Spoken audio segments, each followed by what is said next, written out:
মঙ্গলবার কাছাড়ের গোসাইনগর এলপি স্কুলের পাশে প্রায় ৪৯ লক্ষ টাকা ব্যয় একটি সাবসেন্টার নির্মাণ কাজের শিলান্যাস করেন বিধায়ক কৌশিক রায়। পরে এই উপলক্ষে আয়োজিত সভায় বক্তব্য রাখতে গিয়ে বিধায়ক কৌশিক রায় বলেন, কেন্দ্রীয় সরকার অর্থাৎ নরেন্দ্র মোদী সরকার মানুষের স্বাস্থ্য পরিষেবা উন্নত করতে সদা তৎপর, যার প্রমাণ প্রতিটা গাঁও পঞ্চায়েতে পাওয়া যায়। জিপি ভিত্তিক কেন্দ্রীয় সরকারের মঞ্জুরিকৃত প্রকল্পের মাধ্যমে NHM এর অধীনে নির্মাণ হচ্ছে সাবসেন্টার। লক্ষ্মীপুর বিধানসভায় প্রায় 20টি আরোগ্য সেবা কেন্দ্রের কাজ হচ্ছে আর এসব শীঘ্রই উদ্বোধন হবে বলে জানান বিধায়ক কৌশিক রায়। শিলান্যাস অনুষ্ঠানে ছিলেন বরাদপ্রাপ্ত ঠিকাদার রঞ্জিত দাস, স্থানীয় পঞ্চায়েত সদস্য তথা বিজেপি নেতা রাজেশ দাস, পূর্ত বিভাগের কার্যনির্বাহী অভিযন্তা নূর আহমেদ সহ স্থানীয় জনগণ।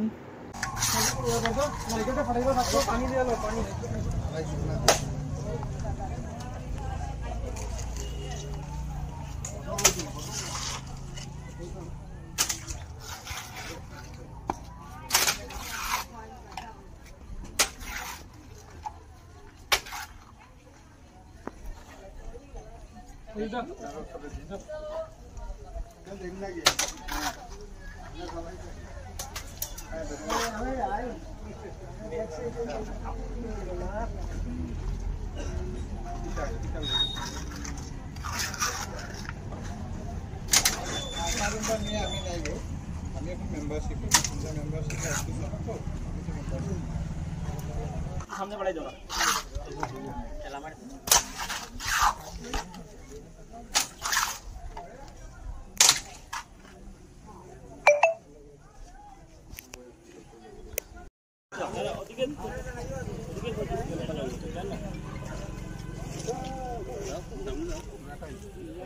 ना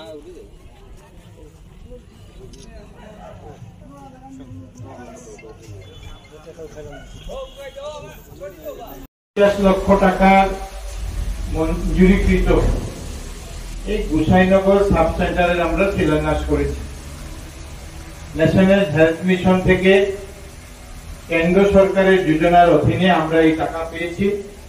আর এখানে আপনাদেরকে বলতে অত্যন্ত আনন্দ লাগে যে আমরা এই বিগত 1 বছরে আমরা প্রায় 20টা সাব সেন্টারের আমরা কাজ আমরা শুরু করেছি। একটা দুইটা নয়, লক্ষ্মীপুর সমষ্টিতে আমরা এরকম 20টা সাব সেন্টারের আমরা কাজ আরম্ভ করেছি। আজ আমরা চেষ্টা করছি যে কাজগুলি কমপ্লিট করতে 6 মাস 7 মাস লাগবে, কিন্তু আমরা চেষ্টা করছি যে এবছর ডিসেম্বর মাসের মধ্যে যাতে আমরা 10টি সাব সেন্টার আমরা উদ্বোধন করে দিতে পারি। এই সাব সেন্টারের বিষয়ে এখানে ইঞ্জিনিয়ার মহাশয় বলেছেন যে আগের যে সাব সেন্টার গুলি ছিল সেখানে মানুষ বসার ব্যবস্থা ছিল, নিচে যে লেবার রুম থেকে শুরু করে ফার্মেসি, ডাক্তারের বসার, ANM GNM বসার ব্যবস্থা থাকবে এবং তারা যাতে সবসময় স্বাস্থ্য পরিষেবা সার্ভিস আমাদেরকে দিতে পারেন সেই জন্য উপরে কোয়ার্টারের ব্যবস্থা থাকবে। কোয়ার্টার না থাকলে এখানে কেউ নার্সও থাকে না, ডাক্তারের তো প্রশ্নে উঠে না, কিন্তু কোয়ার্টার যখন থাকবে তখন হয়তো রাত্রেবেলা কোনো ডেলিভারি পেশেন্টের প্রয়োজন হলো, যে কোনো প্রয়োজন যখন হবে তখন যাতে তাড়াহুড়া করে তারা এখানে এসে যে কোনো সময় যে চিকিৎসা সেই বা ডেলিভারি করানোর যে কাজ সেই কাজটা করাতে পারবে। আপনাদের সবার কাছে আমার অনুরোধ যে রাস্তা হচ্ছে, এই জন্য আমি ইঞ্জিনিয়ার মহাশয়কে বলেছি যে রাস্তা থেকে যাতে লেভেলটা উঁচা থাকে, রাস্তার উপরে যাতে থাকে, কারণ আর না হলে রাস্তার জল সব হসপিটালে যাবে, সেটাতে কোনো লাভ হবে না। আপনাদের সবার কাছে আমার অনুরোধ যে কাজটা যাতে ভালো করে হয় সেটা আপনারা সবাই লক্ষ্য রাখবেন, যাতে সুন্দর কাজ আমরা পেয়েছি। প্রায় 49 লক্ষ টাকার কাজ আমরা পেয়েছি, কাজটা যাতে সুন্দরভাবে হয় এবং যাতে কন্ট্রাক্টর কাজ করে চলে যাবে, পরবর্তীতে যাতে আমাদেরকে এই যে কাজ খারাপ হয়েছে যাতে এই অভিযোগটা না, কাজ চলাকালীন যদি কোনো অসুবিধা হয়েছে, কাজ ভালো হচ্ছে না, আপনারা সেই বিষয়গুলা আপনারা একটু গুরুত্ব সহকারে দেখবেন। আমি আগে বললাম 20টা সাব সেন্টারের কাজ শুরু হয়েছে, কাজ চলছে। আমরা স্বাস্থ্য পরিষেবার দিকে অনেকগুলি কাজ আমরা আজকের দিনে লক্ষ্মীপুরে করছি। লক্ষ্মীপুরে হাসপাতালের বিষয়ে আপনারা জানেন যে লক্ষ্মীপুরের হাসপাতাল সেটা সাব ডিভিশন হয়েছে, কিন্তু আজ পর্যন্ত হাসপাতাল আমাদের ছিল না। আমরা এবছর 127 কোটি টাকা এই হাসপাতালের জন্য পেয়েছি, 1 কোটি 2 কোটি নয়, আমরা 127 কোটি টাকা পেয়েছি, যার মাধ্যমে লক্ষ্মীপুরে 100 বেডের হসপিটাল হবে। বছরের মধ্যে কাজ শুরু হবে, এখন 2.5 বছরের মধ্যে এই হসপিটাল আমাদের সম্পূর্ণ হবে। আমি বিশেষ করে মাননীয় মুখ্যমন্ত্রী ডক্টর হিমন্ত বিশ্ব শর্মা মহাশয়কে ধন্যবাদ জানাই যে উনার প্রচেষ্টায় এবং উনার সহযোগিতা ছাড়া এটা আমাদের কাছে একটা স্বপ্ন ছিল। আমরা সাব ডিভিশন হাসপাতালের কথা বলতাম, কিন্তু মাননীয় মুখ্যমন্ত্রী মহাশয় এটাকে ডিস্ট্রিক্ট হাসপাতালে উন্নীতিকরণ করে দিয়েছেন এবং একটা যে সুন্দর বিল্ডিং, প্রায় 8 তলা বিল্ডিং এখানে তৈরি হবে, যেখানে 100 বিছানা যুক্ত বিল্ডিং, মানে 100 রোগীর একসঙ্গে আমরা চিকিৎসা করতে পারবো সেরকম ব্যবস্থা এখানে করা হয়েছে। অক্সিজেন প্ল্যান্ট থেকে শুরু করে অপারেশন থিয়েটার, তিনটা অপারেশন থিয়েটার সবকিছু এখানে থাকবে।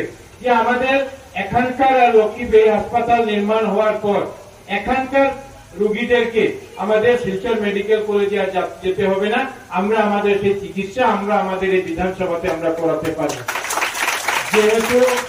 যেহেতু লক্ষ্মীপুর হাসপাতালের কাজ শুরু হবে, 2.5 বছর এটার জন্য প্রয়োজন, প্রায় 30 মাস এটার জন্য প্রয়োজন পড়েছে। এই জন্য এখন আপনাদের এখানে আপনাদের জিপিতে যে ছোটামামদা মডেল হাসপাতাল ছিল, এই হাসপাতাল দীর্ঘ বছর থেকে কাজ শুরু হয়েছিল, কিন্তু কাজ সম্পূর্ণ হয়নি। আমরা কাজ সম্পূর্ণ করে এবার মার্চ মাসে সেই হাসপাতাল আমরা শুরু করেছি। এখন সেই ছোটামামদা মডেল হাসপাতালের কাজ চলছে।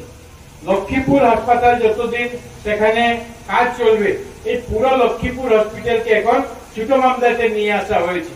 এখন লক্ষ্মীপুর হাসপাতালের যে কাজ, ডেথ সার্টিফিকেট, বার্থ সার্টিফিকেট থেকে শুরু করে প্রত্যেকটা কাজ, এই কাজগুলো ছোটামামদাতে এখন চলবে। এই জন্য আপনাদেরকে আমার অনুরোধ যে এই এলাকায় যাতে স্বাস্থ্য পরিষেবা আমরা উন্নত করতে পারি, সেই লক্ষ্যে আমরা এই কাজ শুরু করছি। আগে ছোটামামদাতে 1 জন ডাক্তার ছিলেন, এখন 3 জন ডাক্তার লক্ষ্মীপুর এই হাসপাতালে, 3 জন ডাক্তার এখন ছোটামামদা হাসপাতালে আছেন। নার্সের সংখ্যা আগে থেকে বৃদ্ধি হয়েছে। ছোটামামদা হাসপাতালে যে সুন্দর পরিষেবা, ভালো পরিষেবা স্বাস্থ্যের, সেই ব্যবস্থা আমরা করতে পেরেছি। আর এই প্রত্যেকটা কাজ আমরা যাতে জনগণের সুবিধা হয় সেটার জন্য আমরা করেছি। সঙ্গে সঙ্গে আমরা দেখেছি যে হাসপাতাল হবে, আপনারা সবাই জানবেন যে ছোটামামদাতে আমরা চিকিৎসা করাবো, কিন্তু ডাক্তার যদি না থাকে তো সেই হাসপাতালে বিল্ডিং বানিয়ে কোনো লাভ হয় না। এই জন্য পিছন দিকে যে কোয়ার্টার ছিল, ডাক্তার নার্সের কোয়ার্টার ছিল, সেই ডাক্তারের নার্সের যে কোয়ার্টার, সেই ডাক্তারের নার্সের কোয়ার্টার গুলো থাকার মতো অবস্থা ছিল না। এখানে যে 3 জন ডাক্তার আছেন, আমি যখন 1 মাস আগে মিটিং এ বসেছিলাম তখন তাদেরকে বলেছি যে আপনাদেরকে এখানে থাকতে হবে। তারা আমাকে বললেন যে আমরা থাকতে চাই, কিন্তু থাকার মতো ব্যবস্থা নেই, আপনি করে দিলে আমরা থাকবো।